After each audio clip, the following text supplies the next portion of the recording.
Hey, welcome back to the channel. It's awesome that you're tuning in. So in this video, it's time for another top 10. Yes, so in the previous video, we talked about the top 10, let's say budget handhelds, but there are so many of these things, like it's an invasion. I'm always saying like it's an invasion of these things because they keep like shitting them out. They have some diarrhea. Like there are so many of them. So I try to make like a top 10 for you guys, especially for the handhelds that I personally really love. Like for me, it needs to be like the price, the way I have in the personal experience with it, or better said, like I have in a connection with these handhelds. Nevertheless, we're going to see the top 10 for today, the top 10 for 2021, which one will be the best one for me, and also maybe it will help you in this journey finding the handheld that will fit your need. So consider subscribing, hit the little bell, become on the Wicked family, and let's go with this show. Yeah.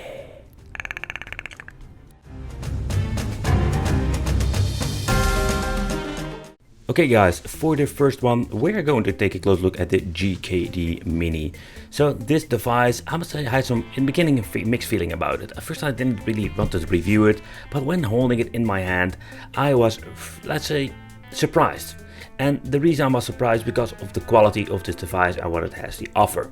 Not for the performance, because the performance back in the day when this thing was released, you paid too much money for it and it was quite underpowered compared with the competition. Yeah, and that was the thing that I didn't want to make a review. But after playing with some, let's say, games, I noticed this thing has a lot of potential. And that's also the reason why I wanted to put it in my number 10 position. I did see it did get slightly cheaper nowadays. I found it even for $99. It's still a lot of money for basically a low power device to today's standards. But still, I think it has a lot of potential. So this device still uses Open Dinguks, and the reason I'm saying still because we have so many devices, especially in 2020, that uses this kind of software. But is it bad? Not at all. So in combination with the MIPS CPU and when looking at the RAM, I find it quite fascinating to see what they can basically pull out this piece of hardware when it comes to the software and the performance. But this thing has still a lot of great things that you can play with it. Think about homebrew games, think about Quake 1, Quake 2, and there's like a gigantic, like say, diversity when it comes to certain games that you can play with it. So for the homebrew scene, I think it's pretty cool and it's not really underpowered. So for that, it's okay. I tried a couple of games that were very demanding. For example, the Sonic homebrew game that didn't run on an LDK, or the Street of Rage remake looks amazing on this beautiful device. It has a very nice D-pad. So playing this game was absolutely a blast to the past for me. So when it comes to emulation, there we're going to get some limitations. It runs only up to PlayStation 1 and still it struggles here and there. So that's the thing, that I just want to implement it in the top 10, but not want to give it in a high spot. So for the number 10, I will give this to this handheld. Okay, next up, let's take a close look at the number 9. This is the RG280V from EmuElec. You will see a couple of these devices from EmuElec. I can make only like a top 10 of EmuElec itself because they like created so many different handhelds and in my opinion way too much. But this RG280V, I personally was not the biggest fan of this thing, but after seeing a video of Ross from Retro Game Corp, I picked it up and he was totally right. This is not like a powerhouse, it's the same story like the number 10, but this thing has a lot of potential. The basic software was not great, but when you're going to get into, let's say, some firmware tweaking, you can see that this thing has so much more to offer. It's smaller than the previous model I've shown you, or the number 10 in this case, but this thing looks really amazing. So when it comes to EmuElec, I can say that this thing looks like a premium quality, and that is basically what EmuElec stands for nowadays. You pay quite a lot of money for it, but when it comes to EmuElec, they are releasing a lot of great pieces of technology. Yeah, so the resolution was very nice. It comes with a 2.8-inch IPS display, so a very tiny display. Normally we're going to get a 3.5. It got not a lot of power inside. Yeah, it's still a very basic product, and that's the reason why it's so low on the list. Even my good friend Russ from the Retro Game Corp was so excited about. So in overall, it comes with the Open Dinguks, so the same story applies to here. We can play up to PlayStation 1. There is an N64 emulator that doesn't run great, especially on these low power devices. But in overall, if you just want to bring yourself some old school 8-bit, 16-bit up to PlayStation 1, yeah, you can play a lot of great games. But I just want to give the device, even with this flaw here and there, I think it had a lot of potential, and Ross was right, this thing is pretty damn awesome, so I will give this thing the number 9 position in my personal top 10 for the handheld in 2021. So for the next position, I choose the Powkiddy, the RGB number 20.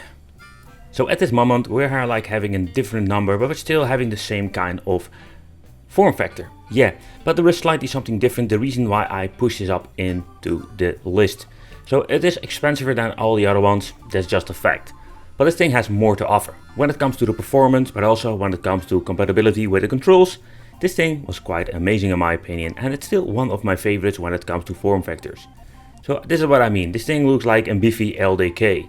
It's kind of a weird concept. I have no idea like when they decided to release this, because it's more like out of nothing this came of the market. But in overall, when it comes to the form factor, I did like it. The D-pad is in my opinion the perfect position. It comes with a good analog stick. It got some 4 action buttons at the front, but 4 at the back. The ones at the back are more weirdest. In the middle we're going to get the speaker. So when you're looking closely, like we're even getting an L and R3. So this thing has a lot of things to offer. So it's quite interesting how they like slapped up so many different quality buttons and D-pad and analog stick into an handheld, but still keep it very compact. Of course, it's bigger than the EmuElec and it's bigger than the GKD, absolutely. But where this device shines is when you're looking at the specs. The Rockchip 3326. So the Powkiddy, this thing is quite amazing when it comes to the specs. Also when you can see what you can play with it, this thing can play so much more. Think about the compatibility with N64, stuff that with the previous models we didn't have, this thing can play it. Take consideration N64 like more like the problem, kind of a problem thing when it comes to these handhelds. But still we're having a lot of compatibility when it comes to the gameplay.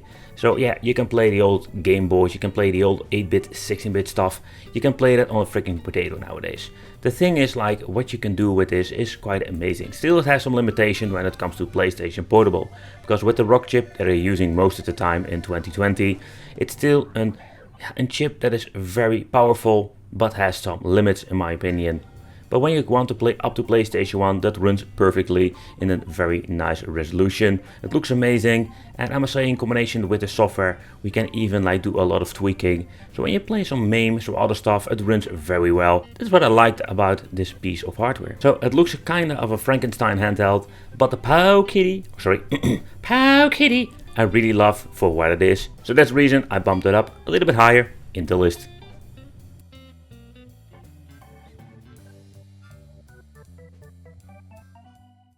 Okay, so next up it's the PS5000. It's more like we're talking about freaking Terminators from the future. But nope, we're talking about handheld. So this device came on the market again like out of nothing. It dropped out of the sky. And it's not for me like clear what kind of brand this is, because multiple brands basically sell this, or there's a manufacturer that's making this and they just slap a label on it. But in the end, what you're going to get with this device comes with 2 controllers, so you can use this thing like a game system. See it like a hybrid. Plug it into the television with HDMI, because yep, it has HDMI support, and use 2 controllers, and you have like a pretty damn awesome mini game machine. The D-pad, it looks kind of weird, like this angle, very high, long travel, but it feels very nice, and I was really pleased about it, because I'm the D-pad guy, and this thing makes me really exciting. But in overall, like the software itself was okay, was kind of basic. We've seen it with other Powkiddy devices and some other just other things that basically uses the same kind of software. They do have like some basic things like controller configuration, quick load, quick save. We could do some very nice fancy stuff with it. It's still limited. That was a little bit of a bummer. But when it comes to the gameplay, there we're going to get quite a good support. Sadly, everything is stretched to the maximum level. Yeah, there is no way of changing the aspect ratio. It's a little bit of a bummer, but if you want to play some games, it looks beautiful. It plays amazing with the D-pad and also like the very nice, let's say, Nintendo Switch look-alike controller joystick. I think this thing is pretty cool and it had a lot of potential. The emulation was quite good, and that's the thing that you're going to pay less for this. You're going to get a lot of great features. It looks like a Nintendo Switch Lite, by the way. And yeah, the features, we don't have like Nintendo Switch Lite, no docking. No, you can just plug it into your HDMI port and you can just play some games with the controller. So it's more like a hybrid system, and the image itself looks amazing, of course, because of the HDMI, and the signal output is pretty damn good. So that's the reason just I want to put it a little bit higher in the list in combination with the features and the price and what you can do with it. Okay, so next up we are going to take a close look at the Q900. I know there are like a couple of brands out there that basically you selling the same product. That's also like a problem with the AliExpress shop. They are like selling the same product only with a different name. Really confusing. This thing comes with 32 gigabytes installed and it has like the same kind of performance in combination with the features like the previous one. Only we're going to get 7 inches of fun. And for the people who just want to have like a big handheld with a big screen, this thing is pretty damn awesome. Okay, so it's flawed, of course, like the previous one. When it comes to PlayStation 1 features, stuff like that, it's limited. You can upgrade the firmware if you want to, but out of the box, this thing was absolutely not bad. So it has like these weird thumbnails going on. By the way, you could not change them out. I don't know why they do this, because if you're having a problem with the file behind it, or there is no file at all, you're just going to have yourself a dead link. I really hate it. So we're also going to get the quick load, quick save, and then we're going to get the configuration with the controls, stuff like that. It's the same story. But an overall performance was quite good in my opinion, and I think this thing has a lot of great things to offer. Emulation performance was quite good, also for the PlayStation 1.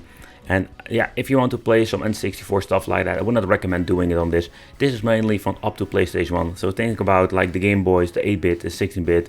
So the software was quite limited. It's not like the open dingus or stuff like that. No, it's what you see, what you get. You can maybe do a firmware upgrade and that's it. But still, I really love it because of the price point in combination with the features you're going to get. So when there is a handheld having a connection with me personally, this is one of them. So the Raspberry Pi number 4 from LCL. I personally love this hardware. And the reason why is because this thing has so much to offer. First of all, I love myself the Game Boy Classic. I have been reviewing a couple of these modded Pi systems, and when you see where these things came from very fragile, cheap devices, having now like a real nice quality feel product with an IPS panel inside, having great features like interchangeable cartridges, stuff like that. This thing came from far, and the Game Boy Pi is maybe like the most powerful Game Boy you can ever buy at the moment. And the reason why I'm saying it like this, and yep, I'm confident about it, because this thing can play almost everything. Where a lot of these devices, where we talked about it previously, have issues with PSP and stuff like that, this thing can play it all. So we're having two cartridges, one with RetroPie and another one with Recalbox. I'm personally more a fan of Recalbox, but you can play so much stuff. Sega Dreamcast, Nintendo 64, PlayStation Portable, Naomi, Nintendo DS, Open Board, ports, PlayStation Portable already mentioned. But the thing is, like, Sega Saturn runs on this thing, arcade, 8-bit, 16-bit, it's crazy, man. You can play so much cool things on this freaking handheld, and it runs it pretty damn good. Alright, so what I do like about this device is like Atomic Wave, Sega Saturn, stuff you don't see very often on a handheld, but you can play them on this Pi Game Boy. And I think that is like a really amazing feature. So even other systems that are like really demanding, that don't play on, let's say, $80, $100 or $150 like handheld, run well just fine. So like PlayStation Portable, we need to do a little bit cheating with frame skip, but it still has like 2 black bars because this is a game system that's basically made for widescreen. So there are some, of course, pros and cons to them, but overall it got a nice performance and I can really enjoy it. But yeah, I find it surprising, like the God of War even booted up. It's a system that is so demanding, but it will show like that the Game Boy has some limitation to it. And maybe in the future with better Pi systems, we're going to get even more better Game Boys. I'm curious about that, how that will develop in the future. The only thing that holding me back putting this thing higher up in the list is simply the price. You're paying a lot of money for this. And that's the thing that basically holds me up, like putting this on the number 3 or number 2 or maybe the number 1 position. It has some flaws, but I do love for what it is. The LCL Game Boy came from far. It is now, in my opinion, a very nice quality product. Yeah, let me know, did you ever consider buying this or did you have it? And what do you think of it? But let's go on with the show and let's go to the next number. So when making this top 10, the Retroid Pocket 2 Plus have been released or announced, pre-ordered, doesn't even matter. I didn't have it, so I couldn't review it and I couldn't implement it in the top 10. I wanted to make like a top 10 video for a very long time. Mostly I tried to do it in the end of the year, but they keep like shitting them out. And like after I'm more like done with my top 10, they're releasing a couple of ones and completely like messing up my top 10 and messing up my video. So that's the reason I just decided to put this Retroid Pocket 2 in my list. This thing has so much cool things to offer. What I do like about it is that the form factor is cool. It's not the most comfortable handheld you can get, but it has a lot to offer, and it's based on Android, so you can basically mess around with Android, but also you have like this special piece of software giving more like the Pandora's box feeling, and at the same time makes this thing user friendly. Yeah, so the specs and everything you're going to get with this device is okay. So I really love the color themes, they are like selling them. But overall, let's take a close look at the specification, because here we're going to get quite okay specs. It's an old model already, like the newer version is way powerful, got better Android or newer Android. So it even has like touch options. Nevertheless, like this thing is old, I know, but I think it still deserves a spot in my top 10 list. The Retroid Pocket 2 is like a really cool piece of technology. It comes with a beautiful 3.5-inch IPS display, and it has a lot to offer. It runs on Android. Some people don't like it. I personally love it because you can do a lot of messing around with it. You can even like add your own APK files or basically connect it with the Play Store and thus basically connect it with your account. Of course, the new one has a touchscreen. That's the thing that was missing with the older one. But when you're looking at the interface, I wanted to play some retro games. There's so much cool things to discover. And it also comes with some really cool features. Quick load, quick save, and even the video aspect ratio can be changed, and video rotation. So that is the thing that I really love about it. It's still limited in some ways, but of course I think that is a problem what we're going to have with most of these handhelds. What I do like about this thing, that we can play a lot of 8-bit, 16-bit. It runs very well on this. It seems to be running without all the weird things that we have seen with cheap devices. I really enjoyed it when playing on this D-pad. It's not the best D-pad, like it is maybe an 8 out of 9, but I really love also the interface when it comes to the Pandora's box. So this model in combination with the Mali GPU, we have some glitching and some minor problems. If you can look through it, I think you will have still a very nice time with this. And overall PlayStation 1 performance was very good, even if you're going to push it further with the PlayStation 1 game, Bloody War 2, that was more like the benchmark. Okay, so in overall, when you're looking at the price, the things that you're going to get, I think the Retroid Pocket 2 deserves a very high position in my list because it has so much to offer. Yeah guys, so let's go to the next number, Retroid Pocket 2. Man, I love this piece of hardware. Despite some of these handhelds are expensiver than a Retroid Pocket 2, they also have more to offer. The Powkiddy, the RGB10, the Maximum Edition.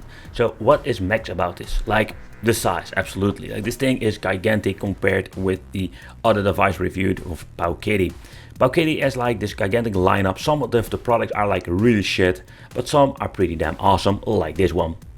So another thing they try to mimic is of course the Nintendo Switch Lite. They're doing this for a very long time now, especially with a normal Switch. And I must say that the positions are different when it comes to the buttons, but I must say when you're looking at them side by side, there are some resemblance over there. Okay, so another thing is the specifications. They are using the same kind of rock chip. It's the 3324 quad core, and that's basically what they're using most of the time. First of all, like the menu, I love it. Like this thing looks amazing again. It got a very nice touch to it. We're having different skins, but still the compatibility is like freaking crazy. And that is something you didn't see before with a Retroid Pocket 2. But when it comes to the game compatibility, there we're going to see like the rock chip is like rocking it all. Because the device looks amazing in combination with the rock chip, we're going to have so much stuff that we can play. But when you're looking at my top 10s, you can see like we're having a gazillion of these freaking handhelds that can play 8-bit and 16-bit nowadays, and even pretty damn good for a couple of dollars. But where we're going to like having the next level when it comes to devices with the rock chip is not only for 8-bit, 16-bit, it will have like a lot of great features for these, but especially when you're looking at the higher end stuff, there we're going to see the big difference. In my opinion, I love the Powkiddy for what it is, like the form factor, the way how it looks, how it plays, the D-pad, the analog sticks, it's all freaking amazing. And yeah, of course the rock chip does give you a lot of potential to playing a lot of games. So for the number 2 position, I have chosen again an EmuElec product. EmuElec has so much good quality products, and this particular one I really liked, the Retro Game 351P, or sorry, MP, it stands for Metal Pro. And the Metal Pro, the weird thing is like the 351, if I recall correctly, they only released a model with a metal case. So this means these things are like crazy expensive. compared with an, let's say, a Retroid Pocket. But it is not like expensive as a Raspberry Pi Game Boy, so it's more like between those. In my opinion, the metal case, I do like it. It gives like a really nice quality feel, only it gives more weight, so it's maybe for some people less comfortable. But not only the metal shell will give this thing a higher number in my list. It's a combination of the form factor, the way how good the D-pad actually plays, like micro switch shoulder buttons, two nice high quality analog sticks, and the 4x3 perfect resolution aspect ratio IPS display. So with all these factors combined, EmuElec, like, they shit out like diarrhea, these handhelds, like absolutely ridiculous if you ask me. But they try to improve it. Sometimes I'm more thinking like, can you not do this the first time? But in the end, they are like bringing out all kinds of different versions, and in my opinion, you're just going to get like a lot of choice when it comes to form factors, but also like displays. In my opinion, they need to remove the EmuElec logo because I find it quite annoying. But beside that, I think it's a pretty damn awesome piece of technology. They're still using the same rock chip, but 3326 and running on 1.5 GHz. And there's a little bit of a bummer. The reason why, because it will have the same performance like all the previous models we have reviewed. Game compatibility, that is not an issue. It will have like a lot of games you can play, but when it comes to PlayStation Portable, we're going to get the same kind of result. And in my opinion, that's a little bit of a bummer.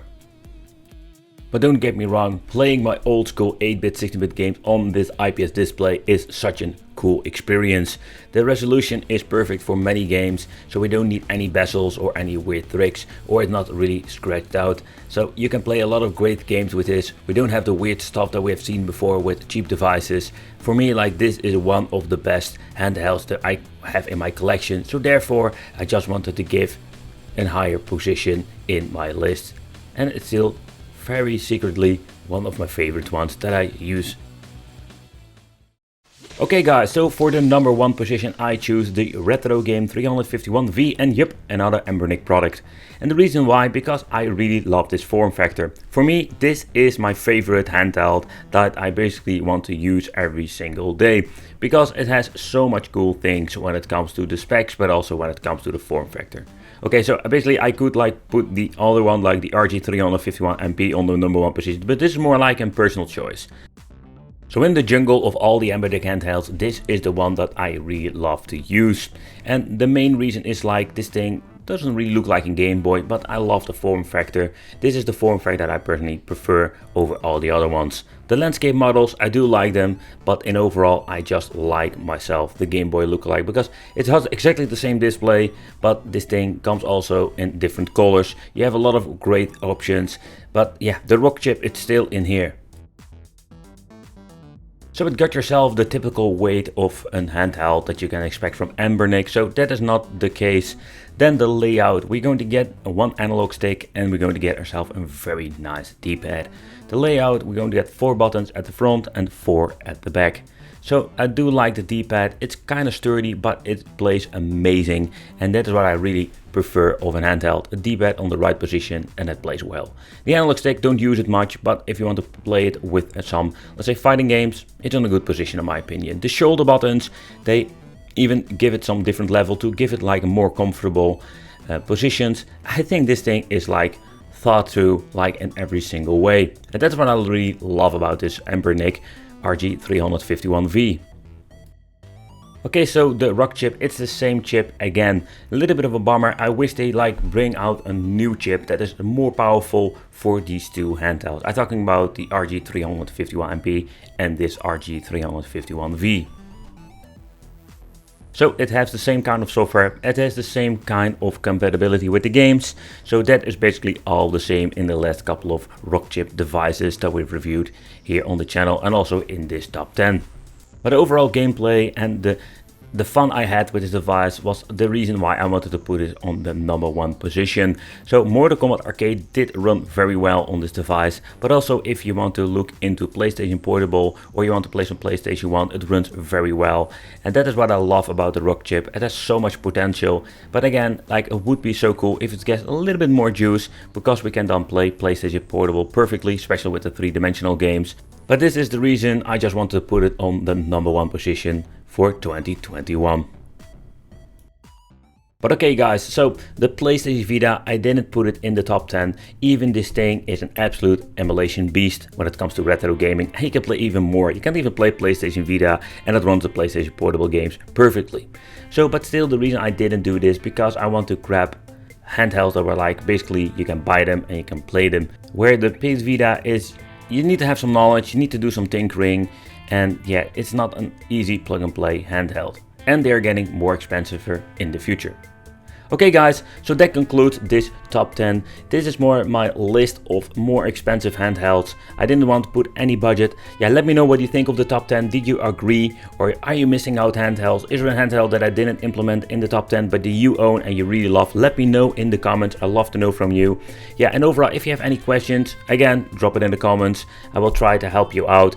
For this like 2021, there was a lot of development. In my opinion, they need to stop like shitting them out like these handhelds. There are too many of them and it makes it too confusing. And like Embernick brands, it's all fun. They like bring out so much different handhelds, but basically like making competition for themselves.